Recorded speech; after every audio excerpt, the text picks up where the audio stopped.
I have questions, but firstly I'd like to really apologise for being late due to the horrendous traffic, so I'm very sorry. This is very much aligned with my own research interest at the moment, which is all about embodied knowledge. And I wish I'd been able to do that. Sorry, I hope the slides will be available to us. But I think a point of interest is the manipulation of traditional practice to colonial rule. We started to talk about, at least I felt we were starting to touch on the manipulation of the caste system in India and of how that played into the class system of British rule. And I'm just kind of interested to see now with the developments and with the BJP being in and everything that's going on there, how you see a continuation of that. And if also, despite on the one end that you have the BJP so it being so right wing, but then you have now a massive hijra movement which is really possibly gaining some ground. How you see that sort of juxtaposing? Could you repeat the question just a little bit for the microphone? So part of if I understand the question correctly, it relates to the kind of the growth of very conservative traditional politics in India, especially embodied by the BJP, versus some fairly kind of visible radical movements like the Hijra movement gaining traction, especially in terms of being recognised in legislation and in policies. I think it's, I was thinking about that just last week because I was at a talk where someone showed a video that was about, and I couldn't tell if it was a Hijra community because nobody used the word Hijra. It was translated and it had English subtitles, and I couldn't quite hear what the people being interviewed were saying, but it was all about transgender rights. And I was like, well, this is a tricky one. Yeah. And because, and again, the room was filled with people who worked in civil society and were academics and did a lot of field work. And nobody really questioned the use of the word transgender there.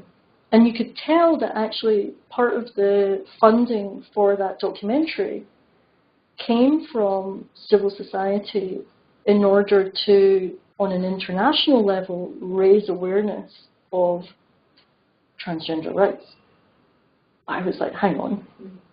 There's something completely different going on here. And you could see, so I feel conflicted about that, right? Because on the one hand, if you can get money in and people on the ground can surreptitiously appropriate that and use it in order to further their own agendas, brilliant, right? Because whatever makes life livable is important. But on the other hand, it wasn't clear to me the extent to which the people in the video could negotiate both agendas simultaneously, and whether through repeated use of a language that was recognizable in Western contexts was erasing or eroding a more specific localized form of identity formation, which is important.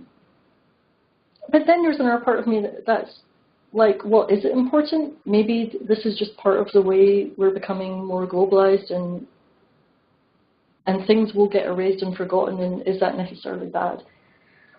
I think it's incredibly complex, but it is definitely a way in which people collude with the center in power. And they're either aware of it to different degrees, and I mean, what do you think? It's problematic for me too, because of my area of interest, and I think that it's something I really want to discuss at the AWID forum in September, because Brian, you are no.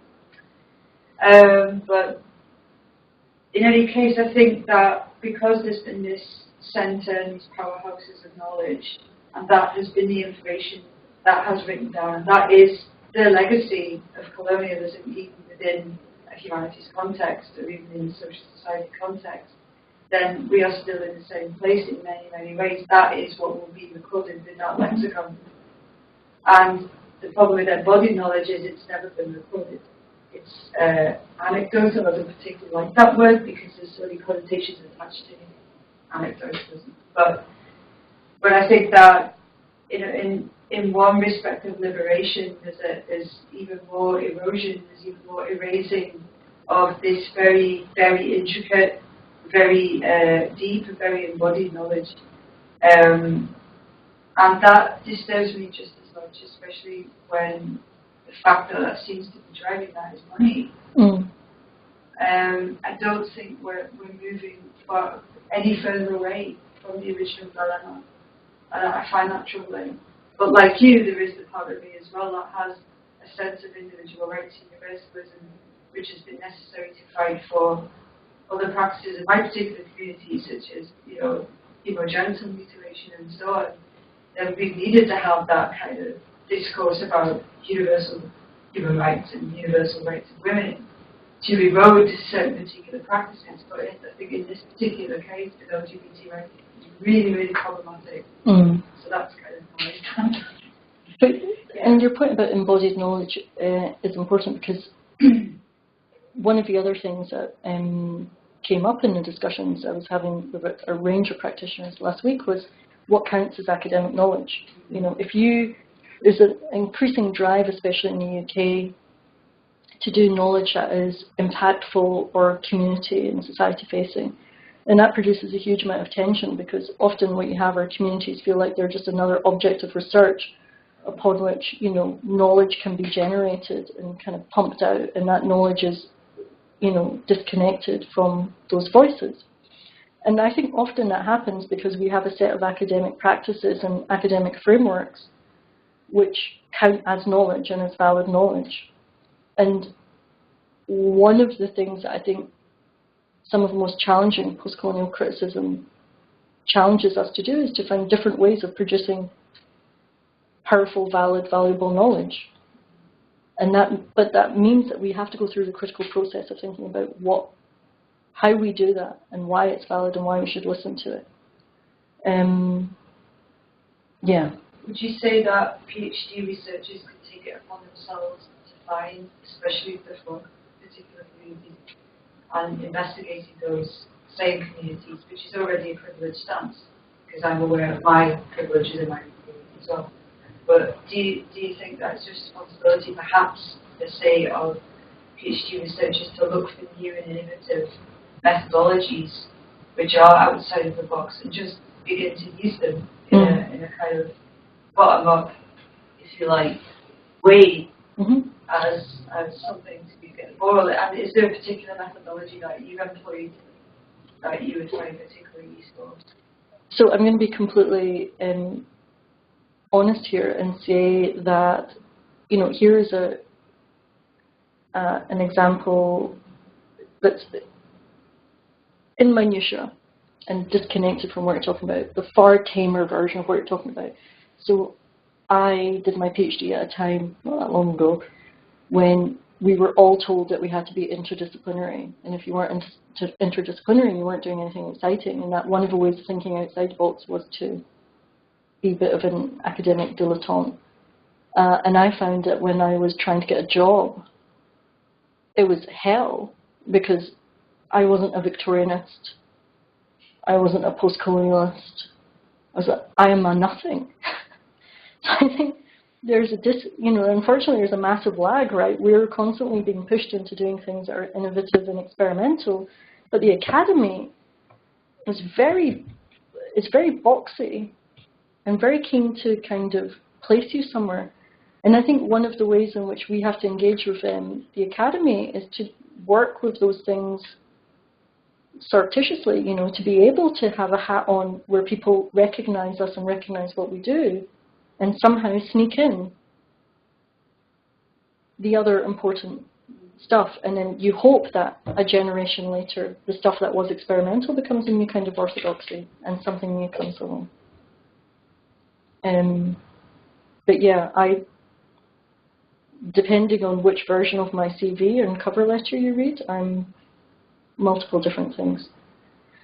In terms of grassroots and bottom-up types of projects. I would say that the HRC especially is more and more interested in them because it has to demonstrate different types of impact. So if you actually just look at some of our recent case studies, you'll find examples of that, especially under the Connected Communities program. And they work with different kinds of success and failure. But I think in that context, failure is really important because I think the examples that succeed are often the ones where people have done a lot of airbrushing to make something look good. And there's like a glossy website of quote-unquote oppressed and disenfranchised people being happy because they've told their quote-unquote story. Yeah, there's an endorsement for failure. So I have a quick question. I would just like to invite you to say a little bit more about the relationship between scholarship and activism in your own work. Because I think it does relate to some of the ways that we've been talking, I myself sometimes cynically, about impact. But in fact, impact is an important part of what we do. And when it's good, when it's working well, when it's maybe not airbrushed, it's actually the reason that we do what we do, because we care about our scholarship and we think it's actually meaningful in the world and that it's not just, I've used this analogy before, it came from Catherine Hawley's first lecture, but counting grains of sand for the point of counting grains of sand, right? So I wonder if you could, which is to say just do, so I wonder if you could say a little bit more about how you understand the relationship between the two in your own work. So there's the example I gave. I mean, like, I think it is my duty because of my training and because of who I am to just be constantly vigilant and alert to what is happening in a classroom and in a syllabus. And I think lots of different people, if they are teaching, will be alert to what they're teaching and why, and to challenge things at different times. In the context of my research, I think two things that have been particularly important for me have been being forced to take that kind of problem to do with, say, race and sexuality, which is, a lot of that work is like very highly theorized, especially in queer diaspora studies. Like, there are books that I've read, like you read them 3 times and you're like, oh, do I really have to read that other bit of Deleuze and Guattari again? Am I ever going to understand that, the way that tiny bit of Foucault and Butler intersect in that specific way? And actually taking it to situations where there are people who are dealing with the fundamental contradiction of coming from a certain cultural background, crossing a border, negotiating different ideas of home and nationality and heritage, tradition and sexuality, and having their allegiance or forming their identity through a dozen different lenses at the same time, and the ways in which those contradictions are enabling and disabling, and the ways in which their lives are become legible. For example, someone who is from a Muslim background, say, choosing to call themselves gay and being proud of that, versus someone choosing to self-censor who they are in order to make their life possible, in order to become invisible, in order to be able to exist. And I think, in that sense, for people engaged in that kind of, I think for me, bringing that kind of theory into contact with people has been very powerful. And obviously there's a process of mediation and translation that goes through the process, but I think fundamentally it boils down to asking difficult questions, and people can respond to those difficult questions. If you ask someone about those contradictions, they may give you an answer, it doesn't make sense, but a lot of the theory points out that this doesn't make sense either. In terms of the stuff with working in Punjab, which suffered partition, I think in terms of my work or thinking about myself as an activist, it's about promoting better relations between particularly Sikhs and Muslims. Why do I think there should be better relations? Because these populations in Punjab used to be neighbours. And they ceased being neighbours. And with that has come a whole set of turmoil. So, for example, if you are of Punjabi descent in Glasgow, depending on what side of the border your family come from, if you're second or third generation and you still speak a South Asian language, you'll either be encouraged to speak Urdu or Punjabi, depending on what side of the border you come from. Urdu and Punjabi have completely different scripts. So you can see a kind of linguistic partitioning there. And the minute you have that kind of linguistic partitioning, you lose a lot of, you lose the tools, the basic linguistic tools to communicate something that is shared. Because you're speaking with a different accent and you're using a different vocabulary, which is immediately marking a difference. And I think that is a really, so in terms of a project that I'm starting later this year, one of the things is just actually reintroducing Punjabi to a younger generation of, say, for example, Urdu speakers in Glasgow who might be of Punjabi origin, to reconnect them with something that they have lost in order to give them a kind of common ground to open up a different idea of connection and understanding. And that kind of intervention is really problematic because who am I to tell someone that speaking Punjabi is better than speaking Urdu? So if you never hear from me again, it's because I've left the country. I have a question from the board. Not about leaving the country, but a different kind of leaving. The question is this: is Brexit a legacy of colonialism? And why does the romanticized, nostalgic view of colonial Britain still pervade public consciousness today, despite attempts to re-educate? How can we introduce more post-colonial critique into the quote-unquote curriculum for excellence? I think there are actually a lot of questions here. I think that's like 3 questions. The Brexit thing, I think that's a really, it's a really tough one, and I'm going to do what I feel like more academics should do and say, I'm not qualified to answer that. I don't know enough about the histories of the different European nations to answer that adequately. In terms of colonial nostalgia, it's just so bizarre, isn't it? I sat in the Imperial Hotel in Delhi and ate a cucumber sandwich. It's the only time in my life I've ever even seen a cucumber sandwich. You can go up into the foothills of the Himalayas and see Tudor-style buildings, and people connect with them as this kind of like bizarre leftover, and see them and kind of frame them in the context of being like kind of cute and quaint. There are place names like Dalhousie that still exist in India. And you think, again, you know, Colonial Legacy, why wouldn't you rename it to whatever that place was called before? I think in terms of India, the nostalgia for the Raj has just generated a lot of wealth. I mean, it's a massive industry. So you can definitely see why it is popular there. In terms of Britain, I've often wondered about this. I mean, there's lots of work on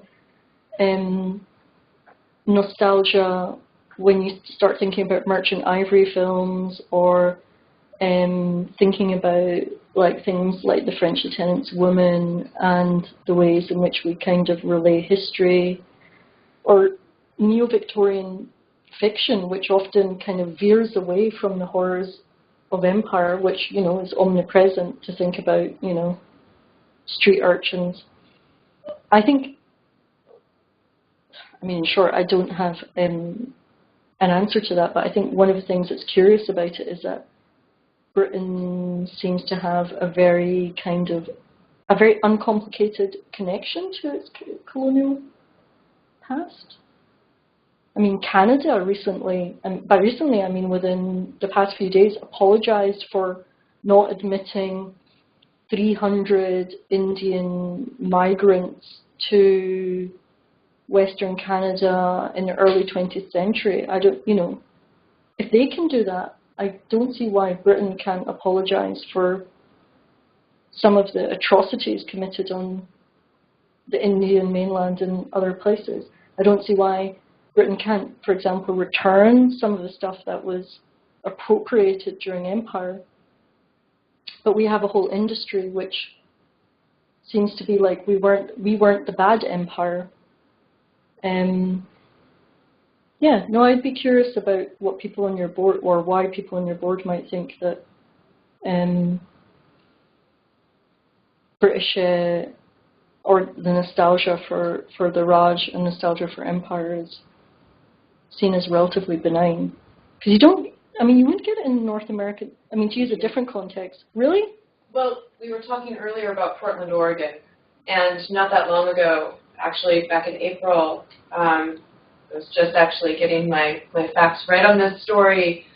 A restaurant named Saffron Colonial made the news for having a name that celebrated colonial past. And they changed the name. They changed the name to the British Overseas Restaurant Corporation. Lots of raised eyebrows in this room. But you get that with like remotely. But the owner said this, highlighting historical recipes and the development of dishes through the light of different countries and their relationships with England was a personal journey for me. After living in Asia and being immersed in a large population of English expats for 20 years. So then you go back to the famously left-wing, the mecca of the 90s, Portland, Oregon, and you open Saffron Colonial. Your compromise was to call it the British Overseas Restaurant Corporation. So it's actually, and you see, I suppose, kind of tinges of this nostalgia for all of many things of the 19th century in this kind of like hipster culture. Well, steampunk often totally ignores empire. Yeah. Yeah. So I mean, I think it's not specific to Britain, I think is what I'm suggesting. But I think, I mean, to me, the analog I was thinking about was, you know, you wouldn't have, or maybe you would have celebrations of like, remember when we had slaves? Wasn't that great? Because there's something about the context of empire which I find it hard to get my head around. People having nostalgia for that or thinking it's somehow benign, that there were these people in starched collars just trying to do their best and that's all fine. And I think that's where Scotland's relationship to the colonies becomes really difficult, because Scottish people were overrepresented in the administration of empire. But you get that kind of counter discourse of, well, you know, we were also subjects of empire, so, you know, cut both ways. But that's a convenient narrative which I think seeps into later on kind of benign forms of Scottish civic nationalism. Whereas I don't think, for example, that, or I don't think, and I could be completely wrong, that there's evidence that racism, for example, in Scotland and racist attacks are any less than anywhere else in Britain. So I have a couple of more from the board that have been waiting for a minute. So I'll go ahead and start with the earliest. I'm very interested in this idea of the literary canons we study and wonder whether the insularity of the British education system is typical of former colonial powers or uniquely British. As a child, I recall my highly educated Eastern European immigrant mother being dismayed at how little the school curriculum looked at literature from continental Europe. Growing up in a communist country, she'd studied the seminal authors from various European countries and farther afield, including Shakespeare and Hemingway, in translation. I also wonder whether colonialism persists in native English speakers' attitudes toward foreign languages, whether global languages such as French or native languages spoken by a relatively small community. and a snobbery against studying literature in translation. Once, when reading an article in German very slowly, since I'm not fluent in German, I was intrigued to notice that the article did not translate the English language quotations to German. Had it been an article in English, not translating foreign language quotations would be unthinkable. Again, several questions here, but maybe we can start to tease apart some of them. Well, English as a lingua franca is incredibly problematic, and I think for me there are two problems there. One, I mean, this is like linguistics 101. We know that nothing is absolutely translatable, right? So if I describe the things in this room in English and I describe them again in a different language, they'll be completely different, and that language produces reality. That's a mundane point. So what happens when we limit our understanding, or the majority of academic knowledge, especially that we consume in Britain, comes from one language? It totally limits access, and kind of gives us a singular vehicle for expression. And I would say that, so going back to that discussion of sexuality, I mean, part of that is to do with language, right? If we had access simultaneously to different languages, we could represent different realities. And part of that is to do with our training. And yeah, I think sometimes you could argue that there's an arrogance in the British education system where we're not encouraged to learn languages at high school level. There's also a training issue with the way in the humanities a PhD looks like, and we were talking about this in the North American system. The majority of PhDs in humanities, from my understanding, you would take a language, or there'd be a language requirement. That should go in big scare quotes. You take an intensive translation course, and honestly, it's something that comes under a lot of fire. In programs that still have those requirements, people say, A, you don't actually learn a language. You either know one before you come in, you take a test, and you're out, or you learn a few words, you translate. Oh my goodness, one of the translation exams that I had was to translate from Spanish, which had been translated from French back into English, a passage of Derrida. And you do that, and then you're gone. And so there's a very real debate about how valuable that language learning is, but the impulse is there, and I think you used the phrase earlier, since his heart was in the right place, you can tell that there's a desire to actually kind of...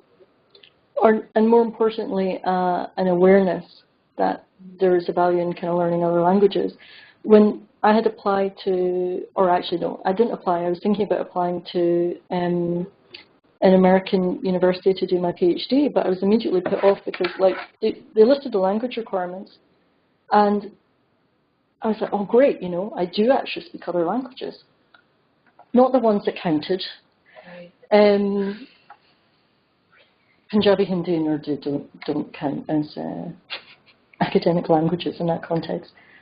And it just made me stop and think, because actually if the vehicle of your critical inquiry was based in those regions, you're being told that actually you should learn ancient Greek or Latin or have that as a requirement. I mean, it's amazing to me that kind of, that still existed. So I think the thing about English is really troubling. I think I'm hoping that with universities outside the North American and European context becoming more powerful and more influential, will allow for a multiplicity of languages to develop, or they'll be encouraged, or they'll be more normal. So if you have someone studying in Sao Paulo, that they will be happy writing in Portuguese, and if you really want to understand that, you either find someone to translate it for you, or you find another way to access that knowledge, but it gives you it forces you to have another vehicle of expression and possibility. Was there a question about the canon, or am I misremembering that? It's a question about how typical the insularity of what we might call a kind of, British conservatism with respect to canon and its kind of inwardness. Is that specific to Britain, or do you think that that's typical of most former colonial powers? I think it's very typical to Britain in terms of, say, for example, English lit, because of the way English literature has developed.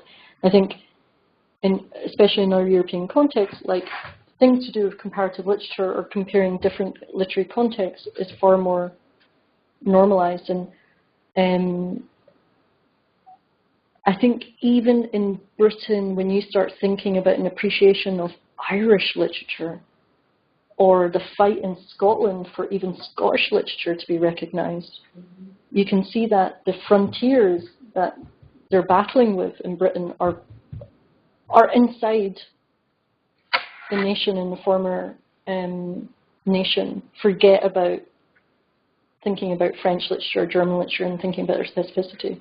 I think in the 90s there was a big explosion, might be a massive overstatement, of comparative literature in the UK. But comp lit in the UK does not exist in the same way that it does in mainland Europe and in North America. Completely different traditions. Yeah, I mean, and I would say, especially the study of English literature in the UK can be very, very insular, or encourages you to be insular. I have one more from the board that's been waiting a minute. So we're getting close to the end of our time, but let me go ahead and get this one in. At the beginning of your talk, you discussed universal human values and ideas. Is it possible as researchers and scholars to analyze cultural identity without putting the self in relation to other first and forefront? And if so, is universalism or universal human ideas or values achievable? I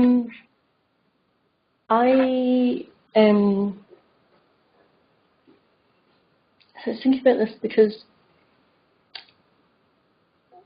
when I was an undergraduate, we did, I was like taught by some people who were very, very anxious about post everything.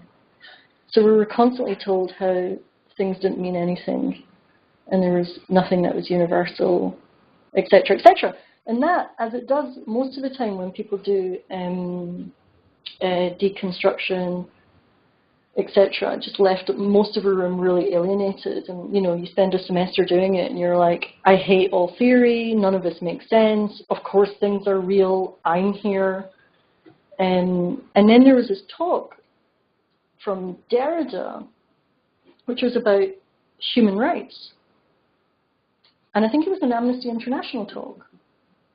And I think it just shows that we can fight on multiple frontiers at the same time. And in fact, it's often our duty as critical thinkers to negotiate those contradictions and to not sign up in a very narrow way to a singular belief system. Now, how that translates into coherent arguments in our writing is really difficult.